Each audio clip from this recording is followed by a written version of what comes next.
All right. Hello and welcome back to Colonial Outcasts. This is episode 5, being recorded on February 23rd, Anno Domini 2024. We today are going to be talking about the very important world of air defense artillery and why it's important that people should know it so you don't get manipulated by the legacy media. That's what, we've been trying to do from the start, trying to educate people on basic military matters as well as post colonial theory, because there's just a lot of lies floating around and it's good to have in your back pocket. So I'm your host, Greg Stoker. I'm joined by co-host Mark Wayne, and also today we've got Jason. He runs a social media and podcast platform. We'll link his Instagram and his podcast in the description later on. But he's a retired field grade air defense artillery officer who is, I believe you were both in Iraq and Afghanistan at various Correct. times, right? Yes. All right. Back when that was still going on. Well, thank you for coming on and teaching us today about what this is, air defense, and why it's important that people should know Thank you more for having about me. it. I'm glad to be here. Yeah. Okay, so real quick, I just wanted to do a news recap. So it's, again, February 23rd. The Rafah invasion is stalled. The IDF and the Israeli government have been saying they're going to launch an offensive and take out Hezbollah. That's also not happening for a while. They've given this arbitrary date of, release the hostages before Ramadan, or, we're going to cause an unprecedented humanitarian crisis. So while that's happening, anti-settler violence is growing in the West Bank. A couple days ago, 2 settlers were killed, as well as some others wounded. Now another today, 9 hours ago, reported by the BBC, another Israeli man was killed by a Palestinian gunman in the West Bank. And apparently, from my contacts over there, these gunmen are associated with Fatah, which is another party, another political faction that's generally been considered to be collaborating with the Israeli government in order to, suppress Palestinians. But there's obviously a lot of political controversy about that. It seems like the resistance in West Bank is going to mount. That's what it looks like. And then, of course, there's going to be a even further hardcore security crackdown, and the cycle of violence seems set to continue and escalate over in the territories on the West Bank. I want to say something about the Ramadan real quick. Speaking with somebody over there, Palestinian over there, he told me that during Ramadan, they normally have about 500,000 people that visit Al-Aqsa. Israel, just to be a dick and to stoke the flames even further, possibly to create a flashpoint, they have only permitted 5,000 this Ramadan. And everybody's worried that when that happens, it's going to be a huge tinderbox that's about to explode. So I just want to make that known. A lot of people in the United States don't understand how all that works, but during Ramadan, a lot of Palestinian Muslims go and visit the Al-Aqsa Mosque, and Israel's supposed to let them because that's part of the agreement. It's part of their religion. It's called freedom of religion, baby. They're only allowing 5,000 permits when they normally allow 500,000. So just to give you an idea of what this is looking like. Yeah. I mean, it's all been engineered. There was a recent strike, very visible earlier this week, on a Hezbollah commander in Nabatea, and it's all been about antagonism. Now they're doing what it seems like indiscriminate strikes into southern Lebanon. I mean, yes, they have hit a munitions depot, Hezbollah munitions depot. I've seen the video, but a lot of these have just been civilian targets as well.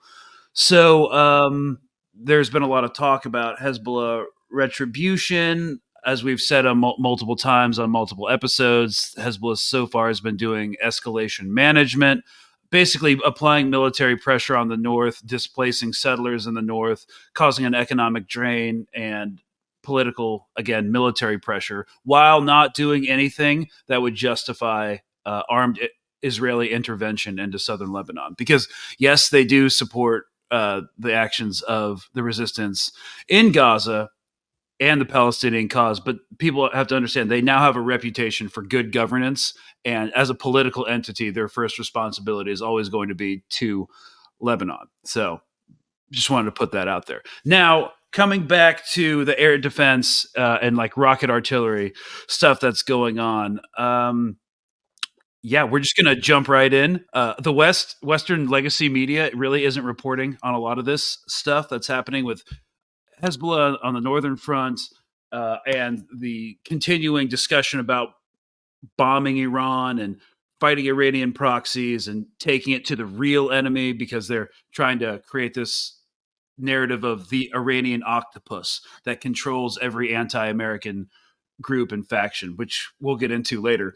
But yeah, so the name of the game today is Indian media. So just get ready for that because they are actually reporting on some of this stuff because I don't know. I lived over there. Bollywood's a real thing and love the drama of the Indian reporting. Okay, so let me pull this up real quick, Jason, and then we're just gonna watch a 2-minute video about what happened yesterday. So this isn't narrated, I don't think. So if you're listening to the audio version, I am just going to narrate it myself. Oh, sorry. Back to back. Hezbollah uses Katyusha missiles to hammer IDF. Okay. Hezbollah in revenge mode after IDF's Sidon strikes. Yeah, because they did hit Sidon.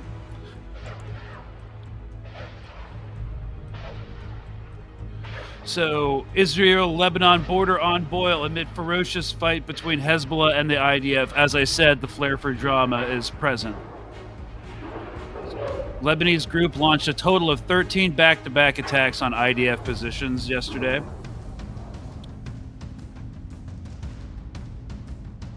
Hezbollah mainly used Katyusha missiles to hit Israeli Defense Force targets. And remember, the Iron Dome is... We're actually actively looking at footage of these rockets launch and impact. And so the Iron Dome is supposed to be intercepting these. They've also been targeting settlements. This is the first transition to civilian targeting that Hezbollah has really done. But I guess it's in response to Israeli targeting of Lebanese settlements or towns or villages.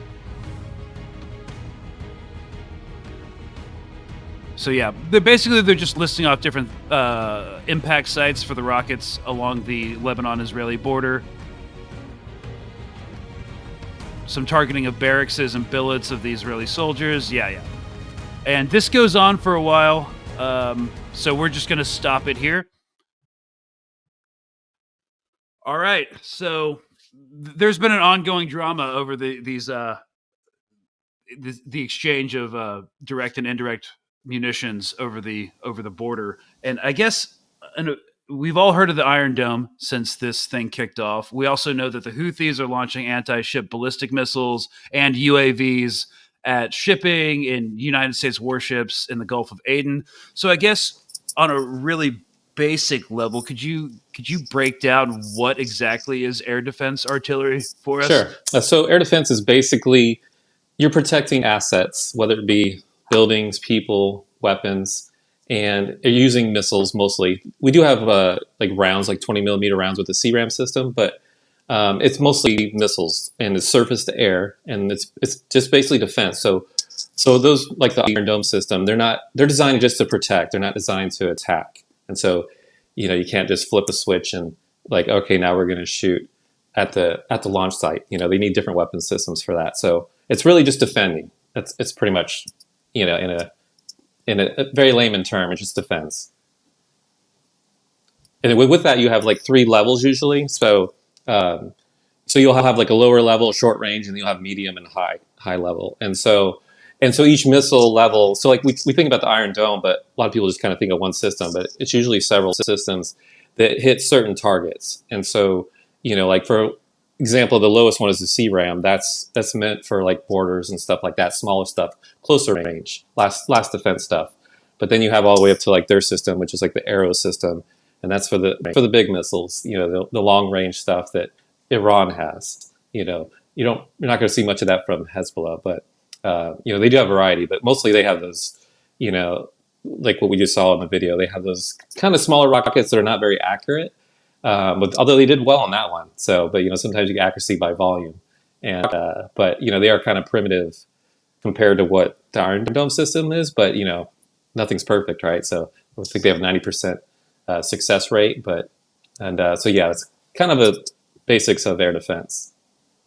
How easy is it to overwhelm the Iron Dome? How many attacks would it take? I mean, what's the has there been failures, and how have they been exploited in the past? Yeah, the only way to get through the Iron Dome, I believe, other than physically getting there and knocking out their system, their radar, or their control center, is you have to overwhelm it with just volume. Yeah, And so their whole the Iron Dome covers the entire country. I'm sure we don't know what all they have as far as assets because it's classified. yeah, We don't know how many missiles they have, and so that's kind of those we don't know stuff. But if you do overwhelm, I know like with Hezbollah, I've seen numbers of like 100,000 to 150,000 rockets and missiles they have. My question would be like, how many launchers do they have? Because if you have a lot of stuff, that's great. But once you start to, try to overwhelm the system, they're going to, of course, fly in and hit those yeah, targets. And so if they have enough launchers and they condense their fire into one area, then they could definitely overwhelm the system because, each it depends on the system, but they only have so many missiles that they can launch, and so at that point you have to reload, and I mean that's at least a 10-minute process depending on the system. yeah. Sometimes 20 minutes, and so you definitely can do that. And I think even though the Iron Dome system is great, it definitely has its flaws, and really it's most times it's fighting against really cheap rockets made from Yeah. Hamas, and so. But yeah, that's the only way you do is you overwhelm the system, and as far as how many, it really depends because we don't know how many they have, Yeah, how many it's launchers hard they to get have. any metrics here because it's all classified. Right. We actually do have a pretty good idea. I'm about to pull up an article right Okay. now. This is from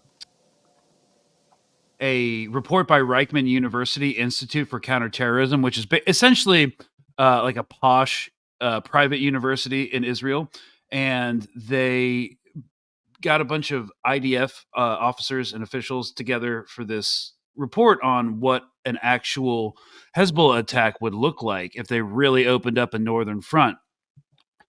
And this was before October 7th. This is from, I think it was May. Oh, it was from September, I think. I'll get the date and I'll post it in the description. But essentially, yeah, the chilling fire and blood, the chilling reality facing Israel in a war with Hezbollah. So basically, what this military adjacent and involved report says, involving again over 100 senior military and government officials participated in it. Israel's war from the north will begin with a massive and destructive barrage of Hezbollah rockets. It says they can shoot about 2,500 to 3,000 launches per day, including less accurate rockets.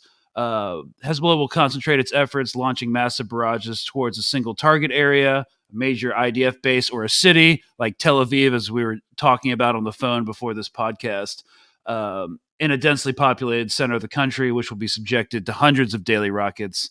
And they estimate the war will end likely 3 weeks after its outbreak. So not only will Hezbollah be involved, it says in the early stages of the conflict, what they consider terror organizations or Iranian proxies, and we'll talk about Iran later, from across the region will join Hezbollah. They anticipate the Houthis in Yemen. This was again before October 7th. They always anticipated the Houthis being involved in the axis of what we call the axis of resistance. Yeah, it says a central objective of the multi-front attack will be to collapse the IDF's air defense systems.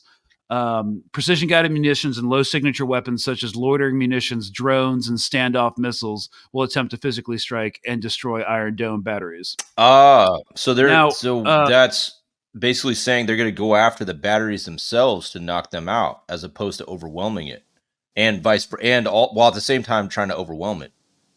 That's interesting to me. How feasible is that? Yeah, that would be challenging. I know as far as if they were successful, I always thought it's overwhelming with also a ground assault. But because if you knock for like a battery, which is a group of like an Iron Dome system, Yeah.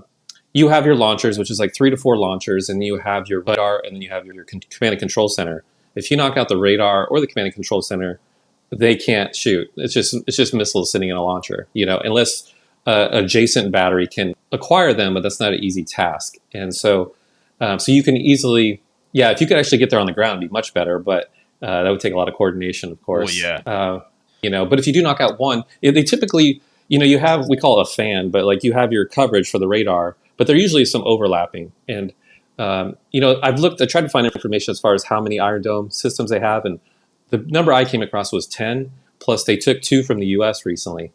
So that's going to cover their area for sure. But like I said, if you were saying, if you throw out 3,000 missiles in a day or rockets, it will definitely overwhelm the system. And they've been kind of lobbing stuff here and there, which I kind of wonder if they're trying to figure out what's. Yeah. No. So it says According to this cited report, it says the rate of fire will challenge Israeli technology like never before. Stockpiles of Iron Dome interceptors and David Sling missiles will be depleted within a few days of the fighting, leaving Israel exposed to thousands of rockets and missiles without effective active defense. Yeah, David Sling is the mid-level, so the next step up. And so you have you have CRAM, then you have Iron Dome, they have David Sling, and then you have the Arrow system. And so some of them, they have some overlapping coverage, as far as will they hit missiles or rockets. But yeah, I would, to me, like if I was Hezbollah, like I would throw all the cheap stuff at them, honestly, first in the overwhelming numbers, and then save your good stuff for, when they're trying to reload. But yeah, that's the thing. No matter how good it is, like an Iron Dome battery has like 60 to 80 missiles, but that can easily be taken care of, with 60 to 80 rockets. And then at that point, you have that moment. If they can continue to flow with that, then they can hit a system, if there's no missiles.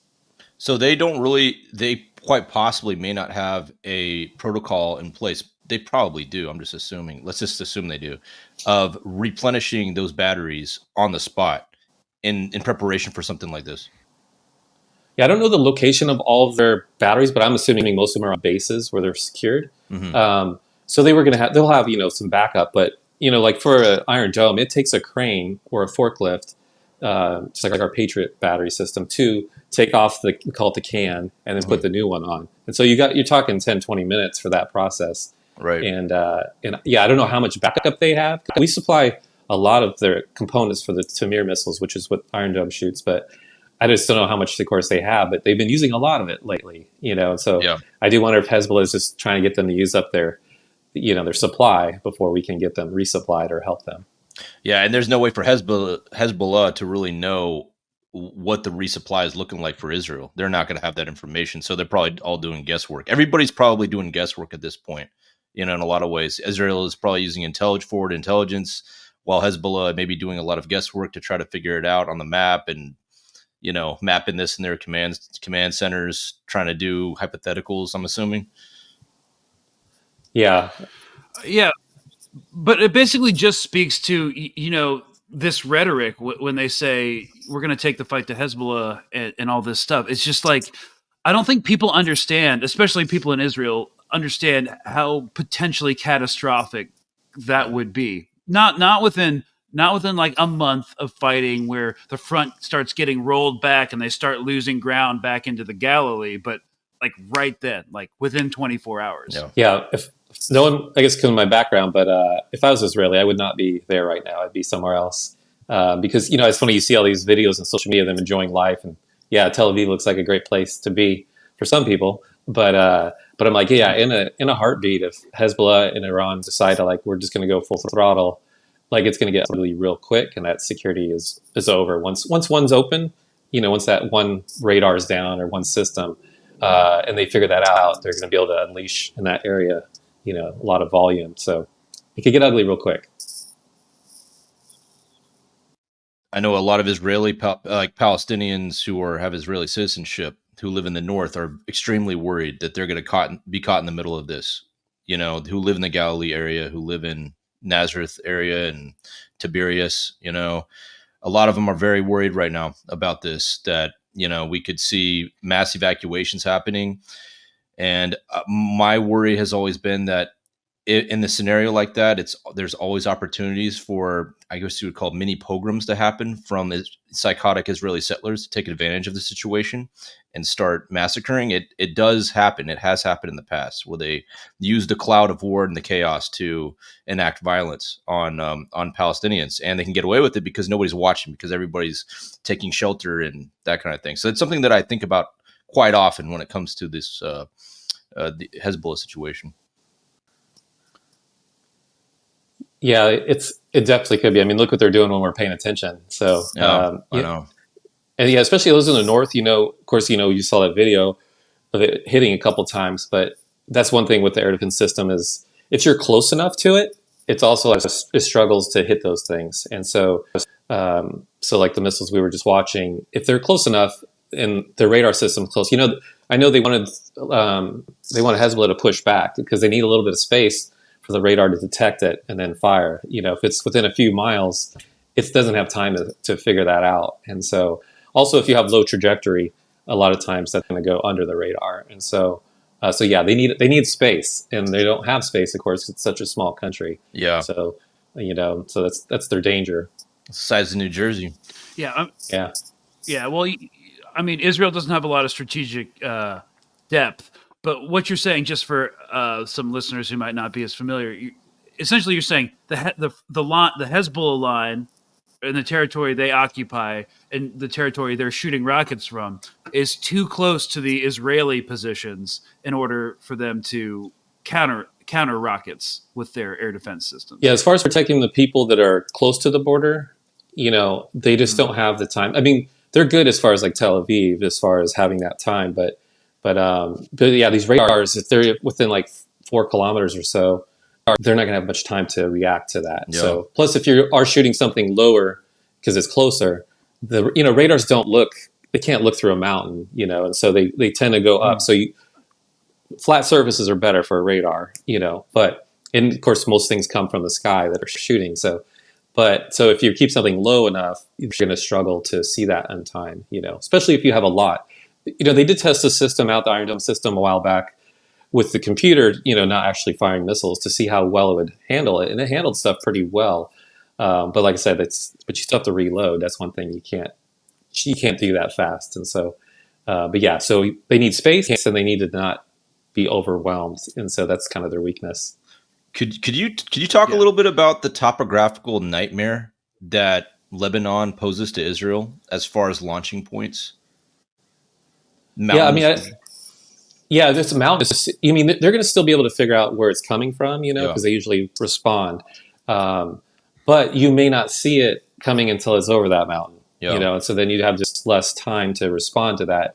I don't know how the border is, if it's very mountainous right there, but, or, I don't know where their launch sites are, but the more they spread out, of course, and the more they're hidden behind mountains, the harder it's going to be for that radar to pick it up quicker. I mean, it is fast. The system will identify things in a split second, because it's not the human really identifying. What happens with at least the air defense systems like ours, like Patriot, there's parameters set into the computer, and it's done in advance for the most part. But whatever region you're in, there's going to be different numbers they're going to put in, because you're determining really the speed and altitude to identify, is this a Scud missile, or is this missile? But so it's going to identify it quick. We're just there to make sure that it's doing the right thing, because computers, for the most part, are going to be good. But so it's going to detect things quick. But if you have enough and they're hidden, yeah, we need line of sight, for a radar. It's not that good yet, where it can go through a mountain. And so yeah, that's where, like I said, space. Like, we're safe, of course, the United States. We have all the time in the world, but yeah, they're so condensed and mountainous. It definitely makes for an opportunity for them to really take advantage of that situation if they do enough volume at one time. Right, and not to mention that the massive and sophisticated tunnel system that is apparently more elaborate than the one in Gaza also is utilized and exists in southern Lebanon. So that, pop out, set up a launch site, and then immediately break it down and displace back into the tunnel could be a nightmare, I'm assuming. Yeah, that's another thing I thought about too, because I've seen some things about like probable tunnels, but yeah, I mean, because it's really about getting shot and then getting out of there. And most of their stuff is mobile. I mean, those missiles we saw the video, or the rockets, they can put on a tripod, but also a lot of them are just on trucks. And so, just like you just fire, kind of like we've seen those videos with Hamas, you fire and then you get out of there before they figure out where the point of origin is coming from. So, but right, and this brings me to my second point: drones. We saw this first start to be revolutionized in the war in Ukraine with civilian drones being retrofitted for military purposes, and a whole new line of Iranian suicide drones, and just drones seem to be the name of the game right now. And I'm just wondering how that changes things in terms of like air defense and defending your airspace from loitering drones and slow moving, essentially aircraft that aren't going to be picked up by the control systems in the Iron Dome. So the Iron Dome will pick up drones. It's mainly drones, cruise missiles, and rockets. But of course, with drones, you can have a lot more volume. And so it will pick up the drones for sure, and it's easier to hit a slower. So that's good for them. But and then the CRAM also. CRAM is like a last defense system. And for those who don't know what CRAM, it looks like R2-D2 from Star Wars, but it's just all white. And you'll see them on ships too, but they call it phalanx. And so they have those systems too, and it's just a 20 millimeter round. It's basically a Gatling gun with R2-D2 attached. And okay. and those will hit drones also. And so you have those two systems that will take care of it. And then they don't think they have it out yet, but there's things called Iron Beam where they have directed energy. Yeah. That's something they just finished testing. That will also take care of that. But I don't think they have it out there, or if they have, they haven't told us about it. I was going to ask about the Iron Beam, if that's already been deployed, if they're already using it. I'm going to guess that even if they are using it, it's not going to be publicized because it's classified. Is it possible they already have fully developed Iron Beams in place, but obviously due to just, the art of deception during wartime, you don't talk about what you've deployed already, and you kind of keep it as like a little surprise in your back pocket? Is that possible? Yeah, I've seen some articles about them having it ready because I think they just finished the testing. So it's definitely out there. I just don't. I mean, we don't know if it's out there, but I mean, I could see them definitely using it, but maybe not telling us about it. Right. One is cost effective. I think it's like $6 per beam. Yeah. Or Tamir missile is like 40,000 minimum. Up to 150,000. Because with each missile, there's different, I guess you could say attachments to make it for certain things, but which of course makes the cost go up. But so yeah, it's definitely cost effective too. Plus you don't have to worry about that rocket falling. They hit the other rocket debris. It's less debris, I guess you could say. Well, also the cost. Like I was hearing about how each of missile from the Iron Dome is around $70,000, shooting down $500 to $3,000 rockets that are being shot from Gaza.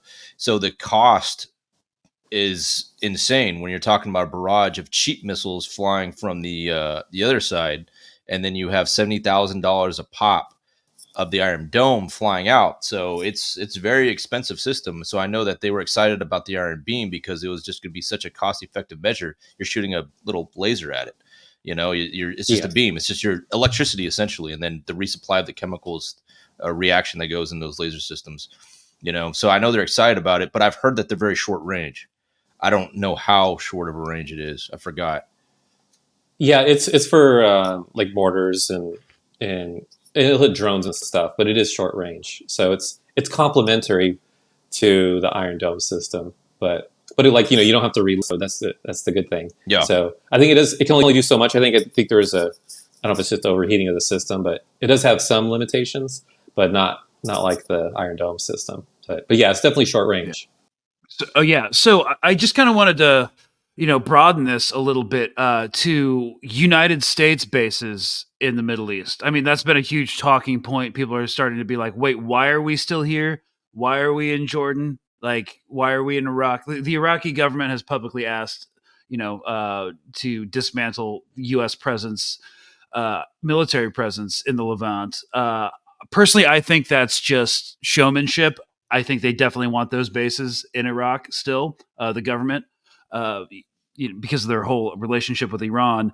The ones in Syria, of course, are technically illegal because they're not there at the invitation of the Syrian government. In fact, they don't want them there. So, but what we've been seeing since this thing kicked off were very hardline neoconservatives like Lindsey Graham, who I've mentioned before, just saying, bomb Iran, teach them a Lindsey lesson, Graham. send them back to the Stone Age, essentially.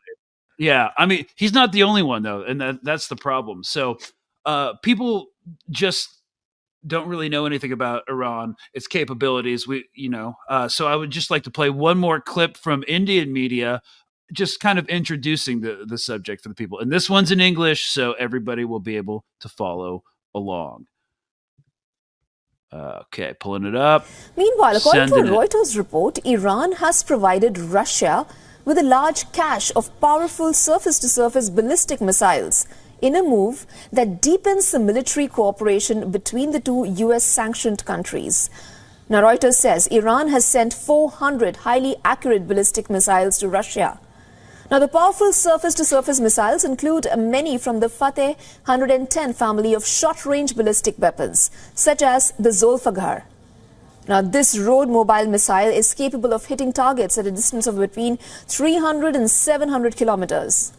Iranian military has declined to comment on the exclusive report. The Russian military is yet to respond to it. Now, according to the Reuters report, the shipments began in early January after a deal was finalized in meetings late last year in Tehran and Moscow. As of now, at least 4 shipments of missiles have been received by Russia.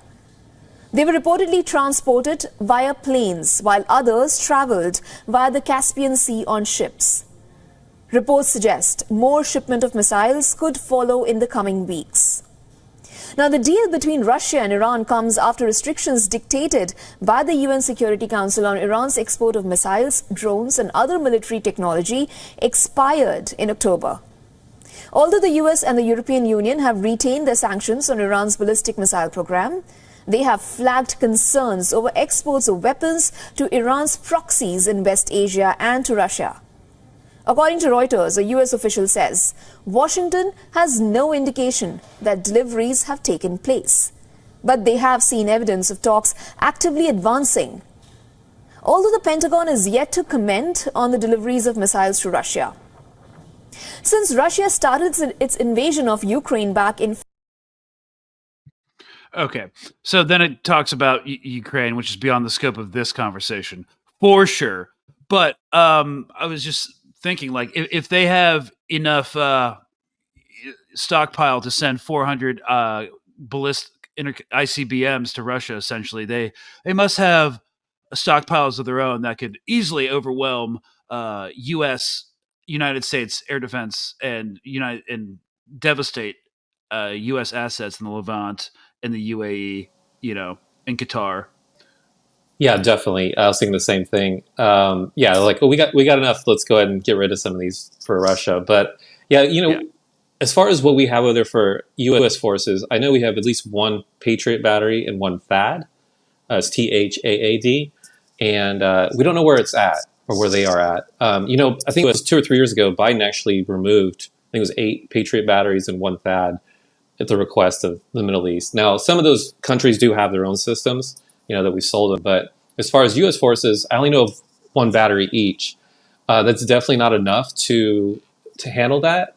Most likely, they went over there to just kind of protect the assets that we may have over there.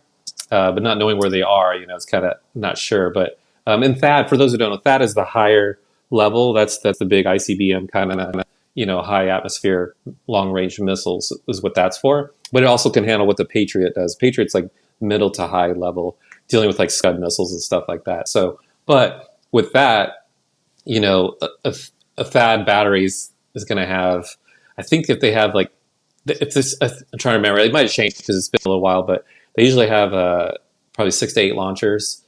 And so, you definitely have less than 100 missiles per battery. And so, and here's the THAAD on the Lockheed Martin website. Combat proven integrated air defense. Okay, so that's what the THAAD is, and that's for the bigger rockets.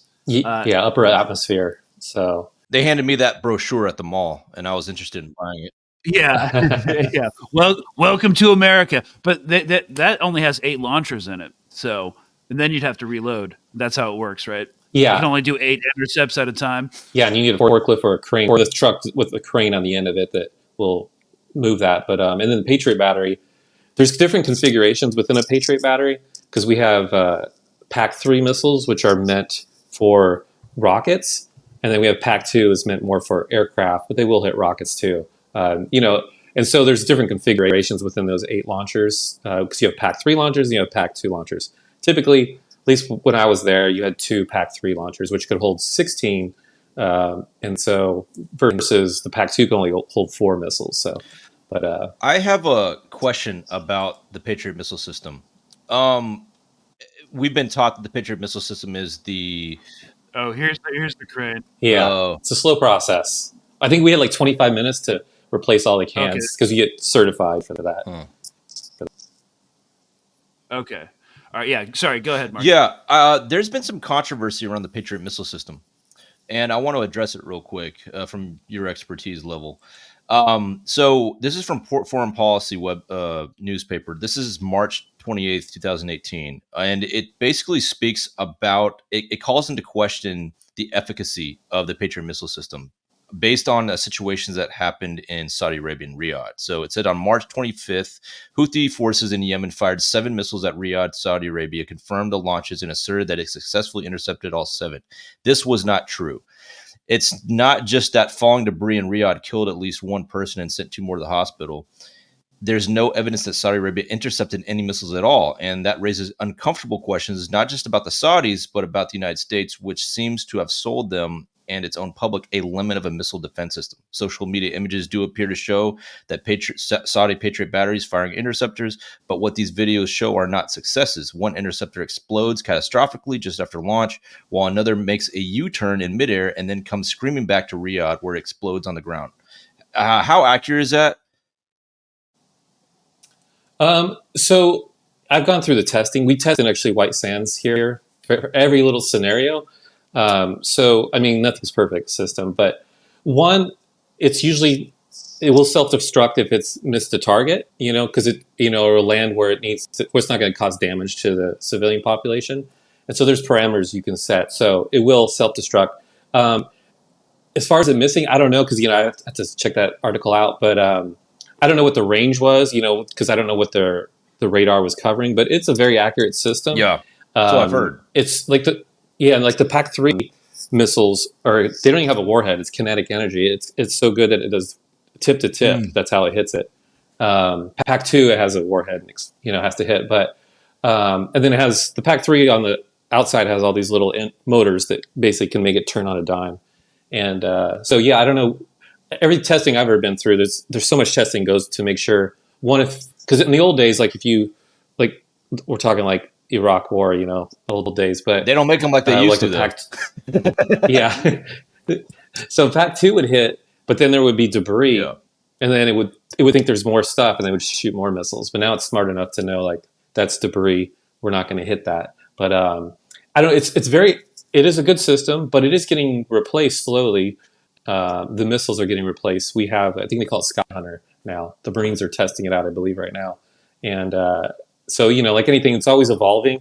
And because there was back with Iraq the first time, there was talks about Patriot not being good against missiles, but it was never designed for missiles at that point. It was designed for aircraft.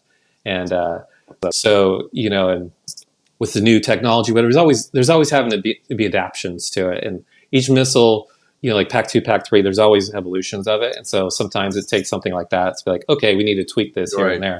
But for the most part, it's very accurate from my experience, and just the amount of testing we go to just to have one scenario is and it could be this is a misdirection, just for the sake of keeping it classified, what our capabilities are, and giving people the impression like you never know. I just wanted to highlight though, it's this whole other world that people from a civilian background, and I was in the military. I don't really know anything about air defense. Not really any. I didn't even know how important it was until this conflict kicked off. To be honest, I kind of understood in Ukraine when I started looking at the Ukraine war. But since then, I was like, oh wow. I always knew U.S. assets were incredibly vulnerable in that part of the world, but I didn't know how incredibly vulnerable. Because we were like, oh, they got a Patriot battery over there, they're fine. It's like, well, no, I mean, there's a whole like technical process that goes into it, and it takes time, and you got to like reload, and it's only one of them. But yeah, it just really kind of makes so many politicians who do this rampant fear mongering about Iran and how we have to protect ourselves, and we're attacked, our base was attacked in Iraq and we have a right to defend ourselves, echoing what we're hearing out of Israel. And it just seems like a bunch of like political saber rattling that will never come to fruition, because it seems like it's meant for the public. Yeah. It's not meant for anybody who actually understands these things and knows what's going on.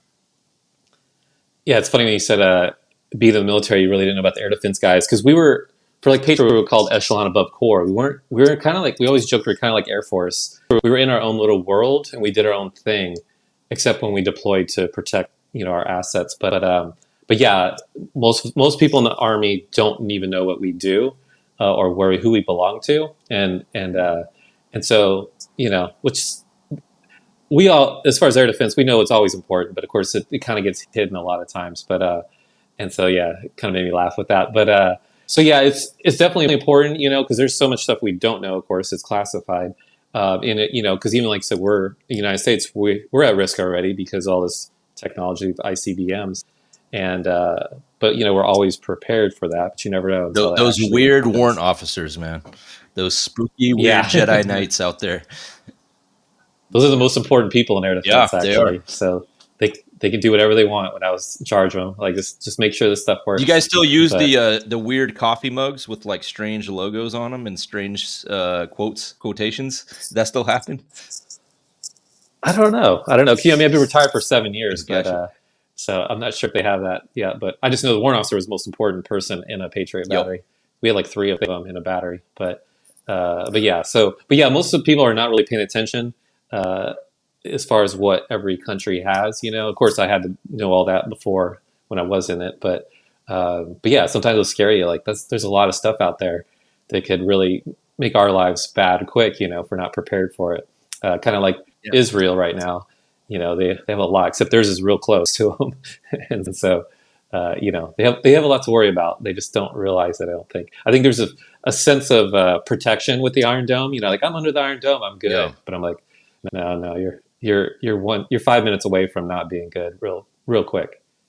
Yeah, and I was just curious. It's like it seems like all these military spokesperson people seem so detached from that. It's like, how can they really not know that the stark realities of their strategic and tactical position?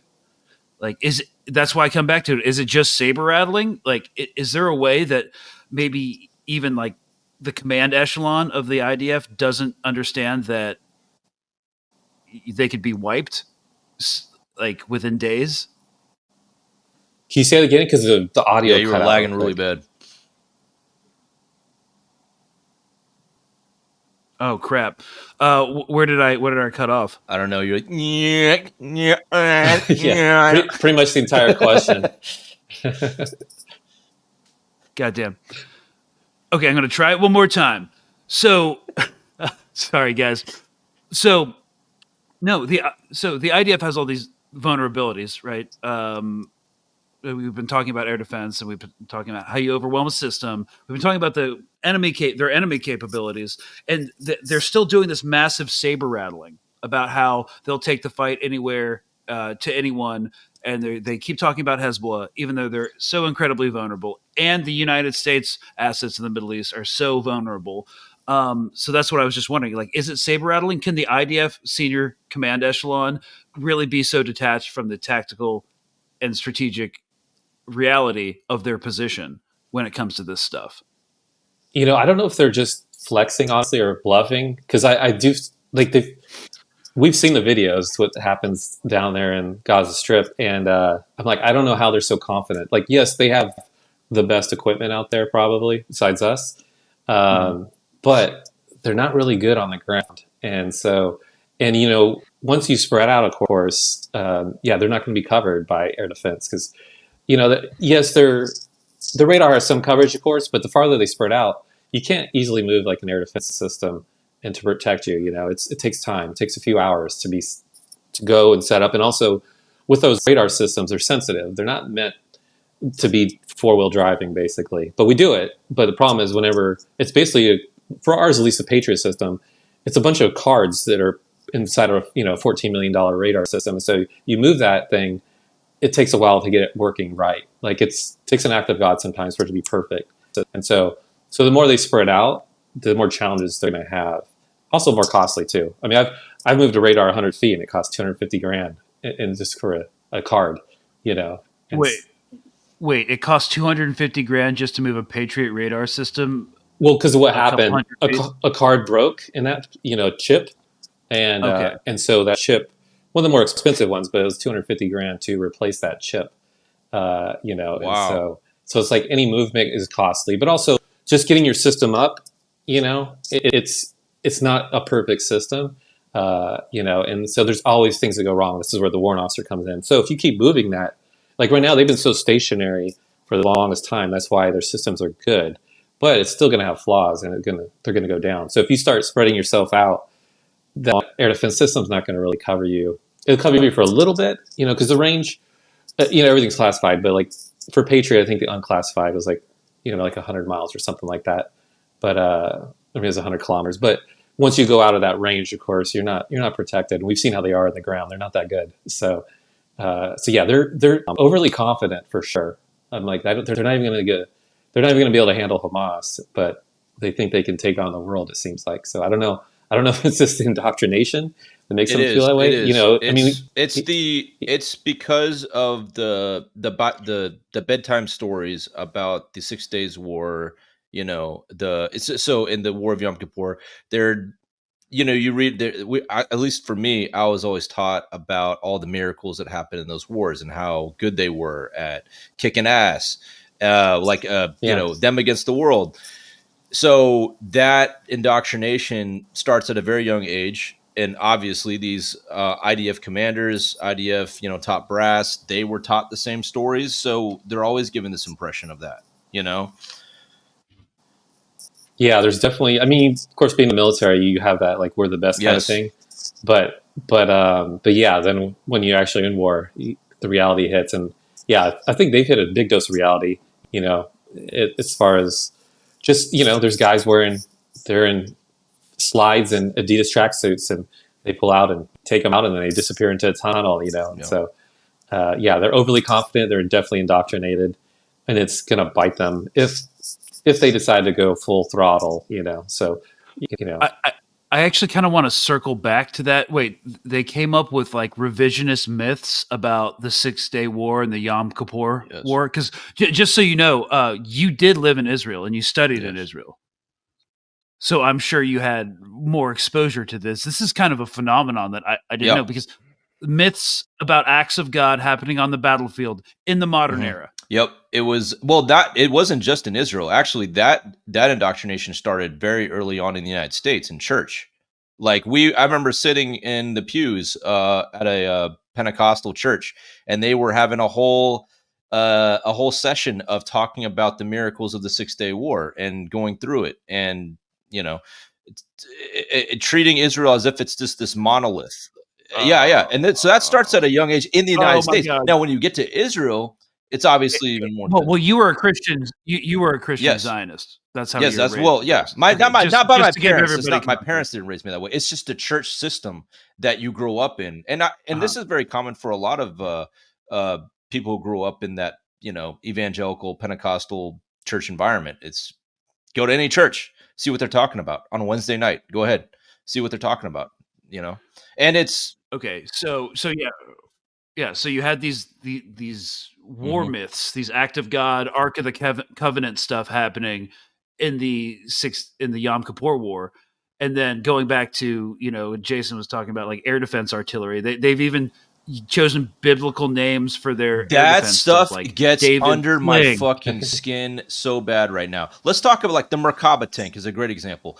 Merkaba is a very sacred word that should not be used in in reference to anything military. It's the throne of God, the Merkaba, the chariot of God, the chariot that carries the throne of God. So it's a very sacred name in Judaism. So the fact that they use that to describe a tank is so disrespectful, in my opinion, and what I would call like sacrilegious if you're coming from a religious perspective. And then you have the David sling. You see how they called it, obviously they called it David sling to appeal to Americans like, oh, wow, David in the Bible killed Goliath. David sling. So these names are part of the propaganda. They conjure up things. Oh, and by the way, the AI, the gospel, like these were intentional names that were given. It's definitely. It's funny you're talking about the indoctrination. I had mentioned this once on one of my videos, but so my dad's a teacher, and so in the summers he would work odd jobs. But one time he was summer camp counselor, and it was at a Jewish summer camp, and so he made me go, because he wanted me to come. So I was the only non-Jewish kid, but summer camp, you're having fun doing all these fun things, but there was always a block of time where we learned about the history or whatever, and like the Holocaust and the promised land that we were going to go to and stuff like that. And I just remember being I wasn't a Christian or anything at that point, but I was like, this is not how I expected summer camp. I didn't think I'd be learning about horrible things, that happened in history, or this place that was promised to me. I thought that was interesting as an eighth grader going through that, kind of a bit of indoctrination. Yes. Yeah. It worked on me. It definitely had me a true believer, for the longest time. And it's very hard to unlearn. That's the other problem. It takes you a while to unlearn these things when you grow up with it, which is why in a ways I have sympathy for, like we had Dr. Omar on. He was talking about the psychological aspect in Israel due to the propaganda there. And he said that he has a great deal of sympathy for Israelis because they're surrounded by this at a young age. And I know the pro-Palestinian side and Palestinians don't want to hear any of this, and I don't blame them, so they can plug their ears in this. But I do sympathize as well. I want to judge them, but at the same time, if I judge them, I would be a hypocritical asshole because I was in that same spot. So I do have a great deal of sympathy for Israelis who grow up. When you grow up around computers, imagine just growing up in a room with nothing but computer screens and they're all shooting propaganda at you. It's not something you unlearn tomorrow. It takes a whole process of unlearning these things and unprogramming and unfucking your mind, basically. Yeah, I feel the same way for the most part. It's like, of course, like, hey, if you're doing bad things to the Palestinians, like, yeah, I want you to be taken out. I just hope before you get to that point that you wake up from that. Exactly. You do horrible things. Exactly. To these people. I have compassion. I do have compassion for Israelis who are being used as human shields by their own government in this whole, clusterfuck. And you talk about like the soldiers who are being put in harm's way in Gaza and in this whole war, they're pumped up. These guys are 18, 25.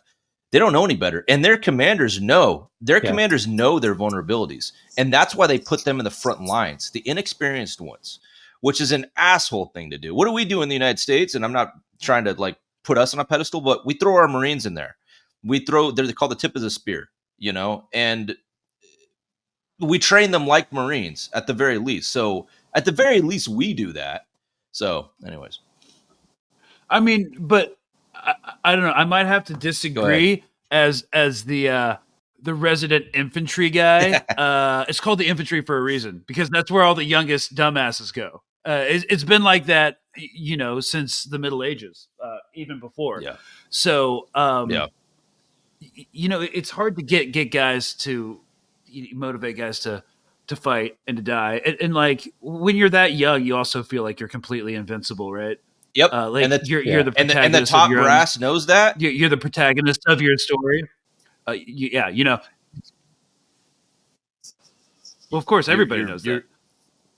Yeah, and so the top brass is looking at these young kids fired up, like, yeah, let's send them in, like let them take the first bullet. Oh, god damn it! God damn it! It starts with the recruiter. I was a recruiting commander also, so so like, hey, this guy's smart enough to. You were? I was, yeah, and so it was like, hey, this guy's smart enough to be, whatever job he wants, but we need 16 infantrymen this month for our contracts, and so yeah, you sell that like a car salesman. So I didn't. I'm the commander, but my guys are selling it. So yeah, I did that Wow. too. Yeah, I covered I New had Mexico and part of Arizona. Greg, your face right now, you're froze.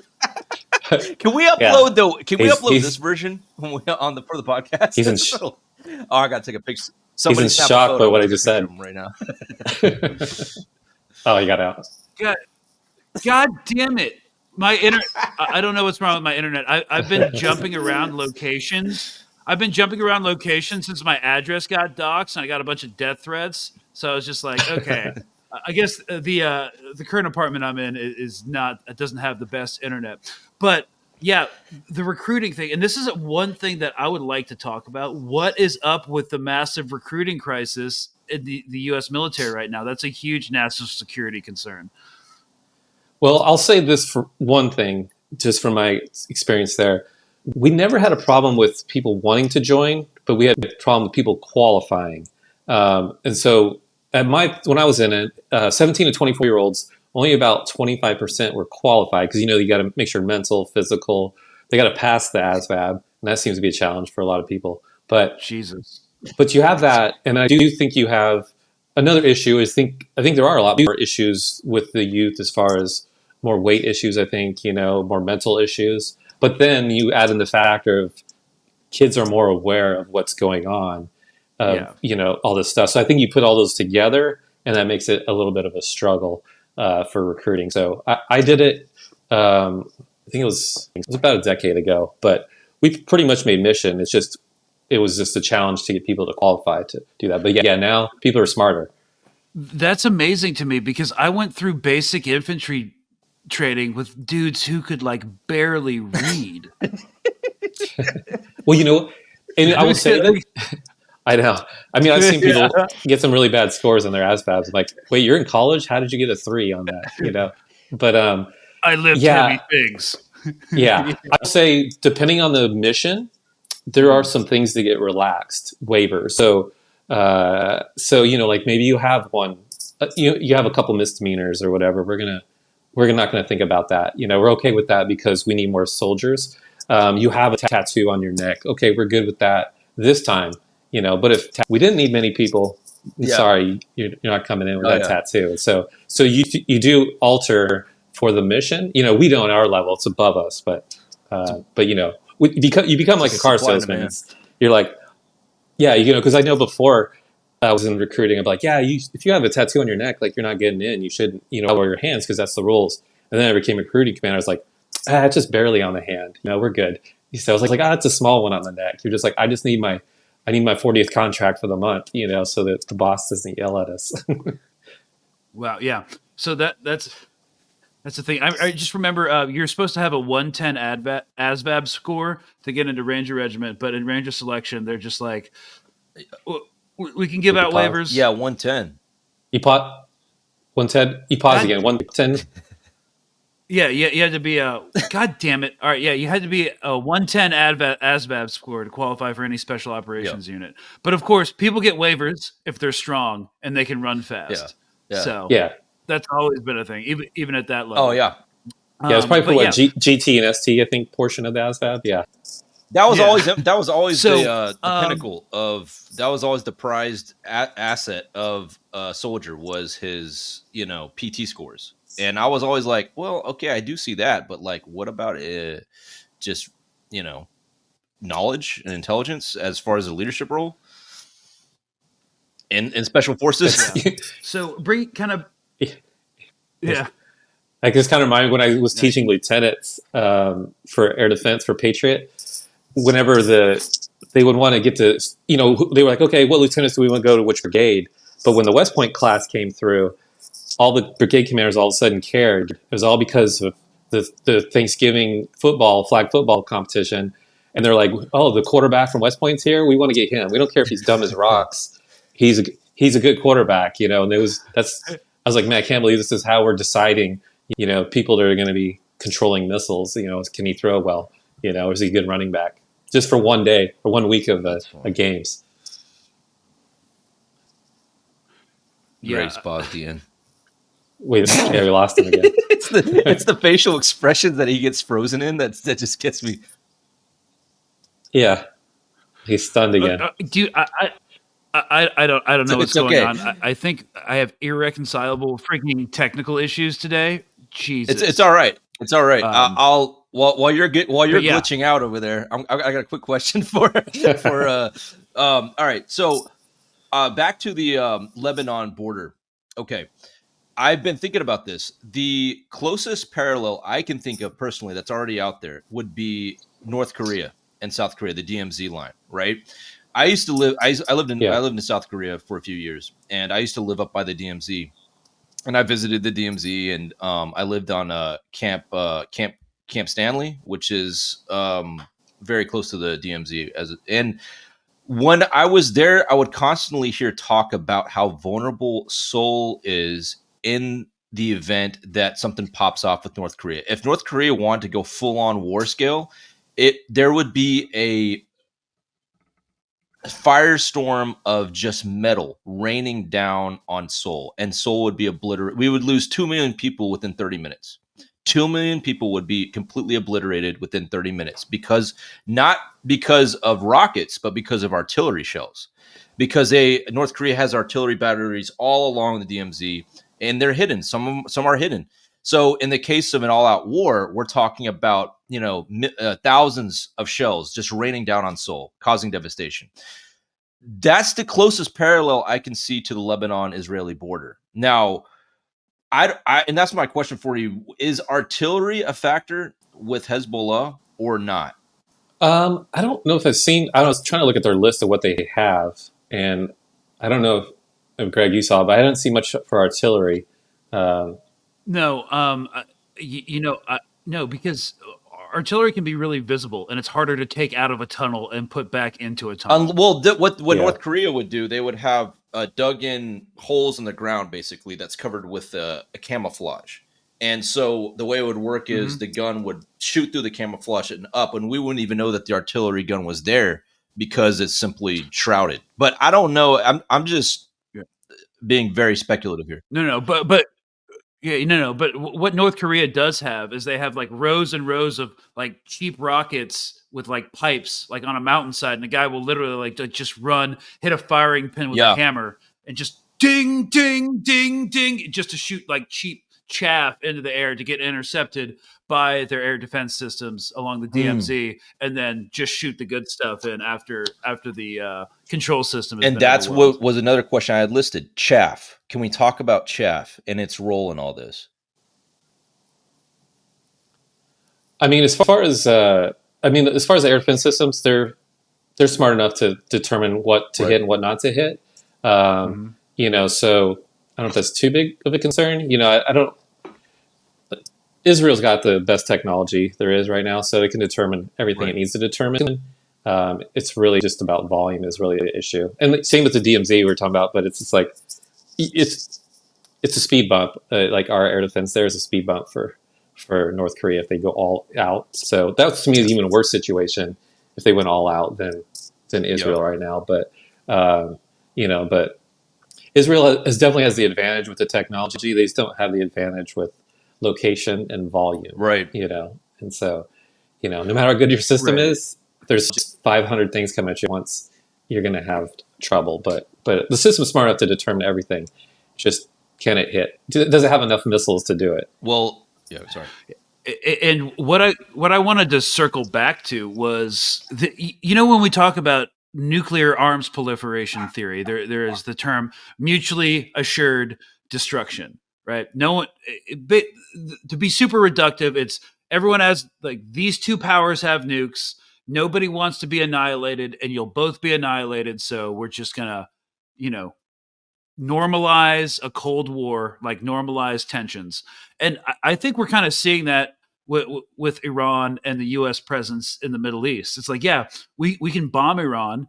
We can destroy financial infrastructure that they've been trying to build for the past and successfully building for the past 10 years in response to United States and Western sanctions. And they don't want that. And also they can delete our military assets in the Middle East with massed rocket fires and, ICBMs potentially. So I do think we're seeing a non-nuclear, mutually assured destruction of assets we both want to keep, and we don't want to escalate the situation. So I think that's Yeah, I think. a mixture of vulnerability and capability has been normalizing everything in terms of keeping things from escalating. Yeah, I think no one wants to. I think Iran's going to use their proxies as long as they can, and it's just easier that way. Because yeah, we don't. I don't think none of us want a World War III. We'd rather keep it smaller, and so because yeah, it's not where none of us are going to benefit by going to all out war. Especially it's not like it's going to get rid of the groups that are out there, against us. And so it's just going to feed that. So just like Hamas, they think they're taking care of Hamas, but it's just feeding more members is all that's doing. It's creating more members by getting rid of parents.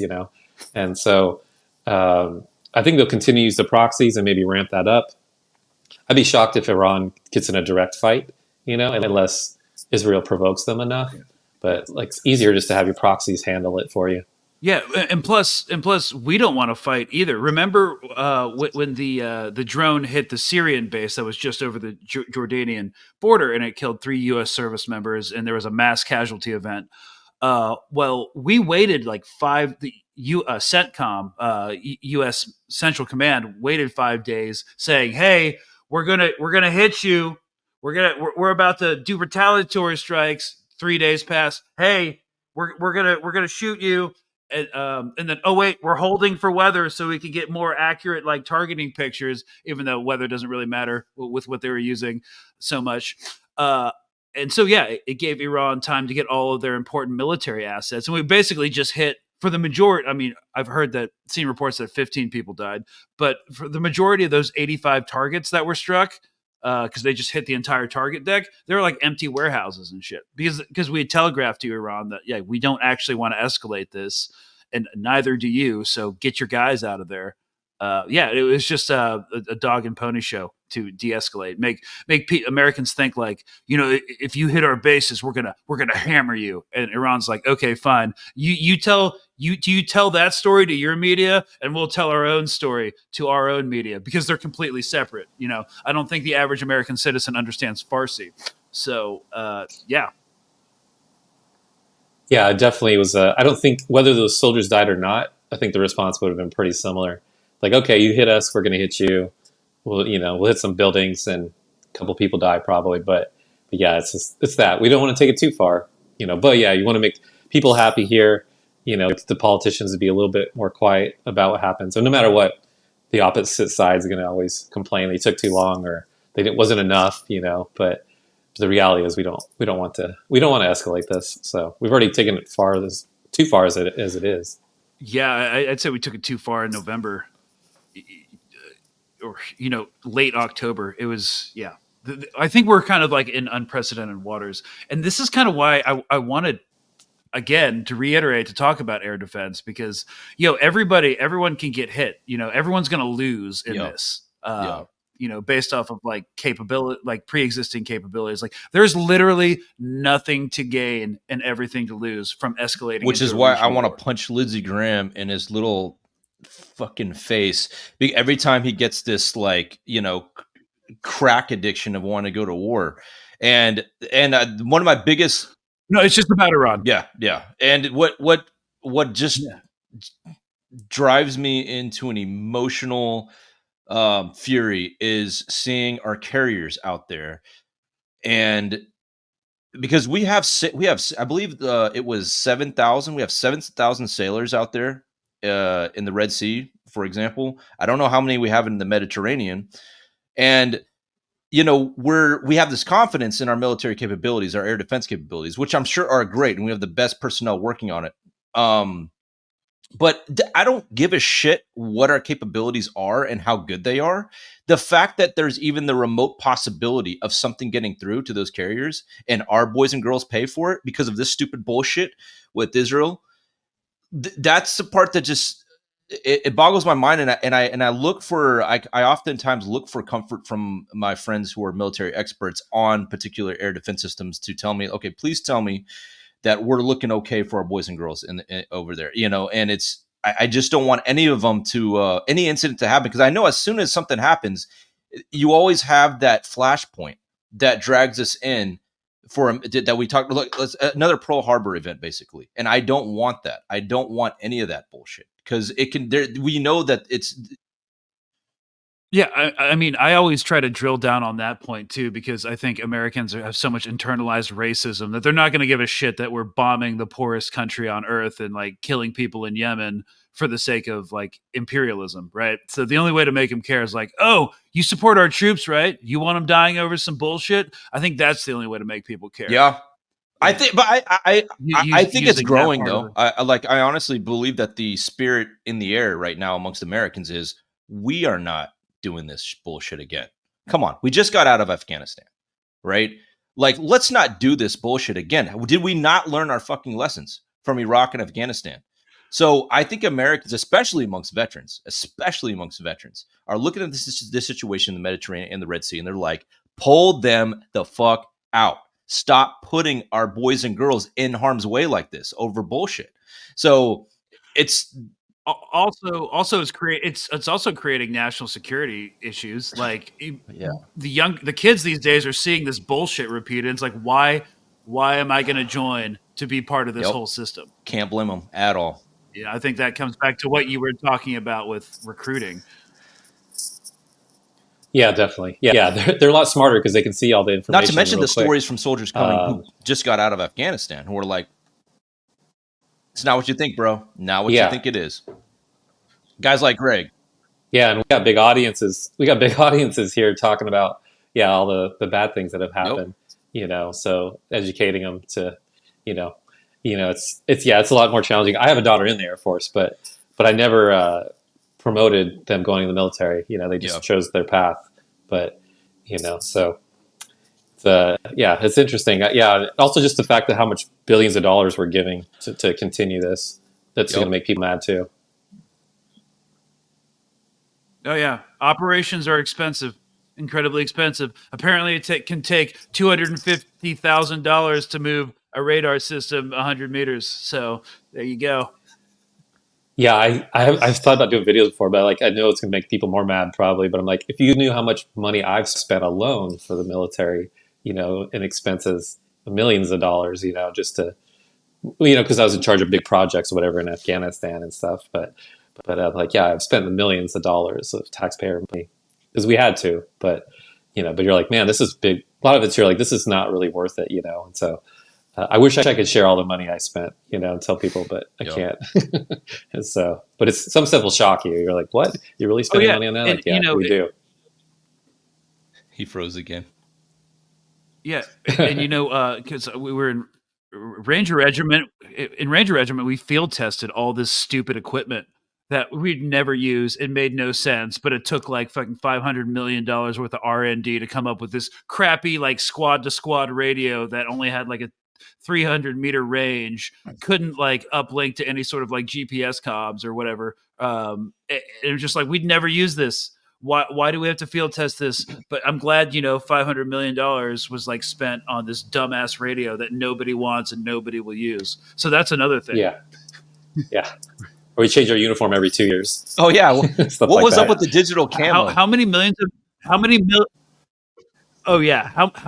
of dollars were spent on creating the worst camo pattern in military history? I did a whole research on that. I did a whole study on that, why we were using ACUs. And I'm just like, and I saw this funny meme where the only scenario that is good for is your grandmother's couch that has that exact same design before we went to multicam.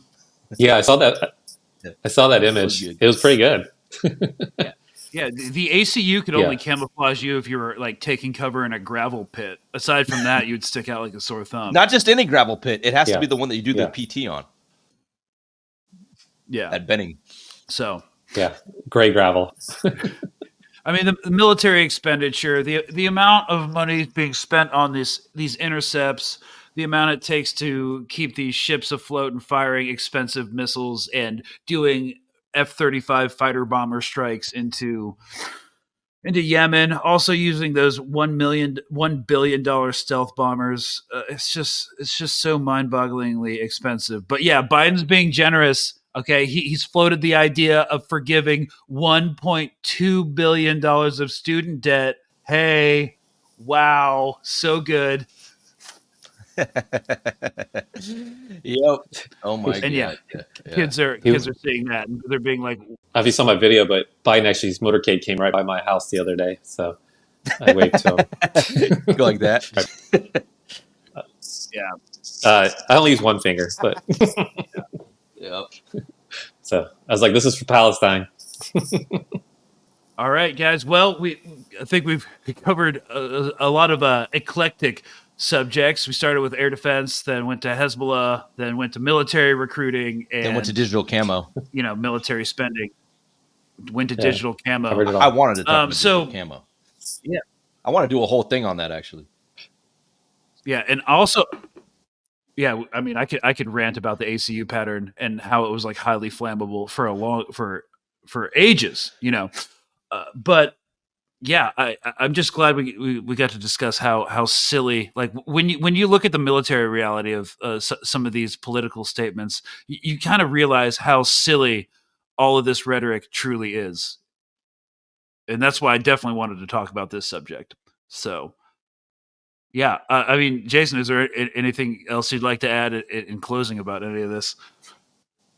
Thanks for having me on. If people want to listen to me other places, Generational News is my social media and the podcast where I just basically keep people up to date on the news. But yeah, other than that, we'll link that in the description. Yeah.